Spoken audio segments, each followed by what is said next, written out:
నువ్వంటే ప్రాణం సుబ్బయ్య. నీకోసం ప్రాణాలు ఇస్తాను సుబ్బయ్య. సరే సుబ్బయ్య, కైలో పని ఉండదా? సుబ్బయ్య ఆ ఎదవులతో నీకేం పని సుబ్బయ్య? వాళ్ళు చాలా మంచి వాళ్ళు. నీ దగ్గర డబ్బులు ఉన్నది కాబట్టి కమలాసన్ మరి నటిస్తున్నారు. నేను నమ్మను. మీరెట్ట నమ్ముతారా? మోసపోతే కానీ మీకు బుద్ధి రాదు. సరే నేను చెప్పినట్టు చెయ్యే, వాళ్ళు కూడా కమలాసన్ నేను బయట పెడతాను. సూదైట సరే. సుబ్బయ్యకి యాక్సిడెంట్ అయ్యి చచ్చిపోయాడా? నేను 50,000 ఇవ్వాలి, ఇంక ఇవ్వాల్సిన పనిలే. సుబ్బయ్య చచ్చి పుడుతున్నాడట.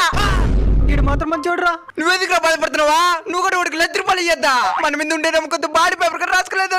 నా బాధ అది కాదురా, రేపే నా కూతురు పెళ్లి. పక్కనిళ్ళ వడిలో పక్కింట్లో సాగు పెట్టుకొని పెళ్లి చేయడం అవుతుందా? సచ్చినది 2 రోజుల తర్వాత చచ్చుంటావా? మంచి మంచి చచ్చిపోయాడు, మాకు ఇంకా బతకాలని లేదు. అయితే సావండి. ఒకసారి వెనక్కి చూడండి.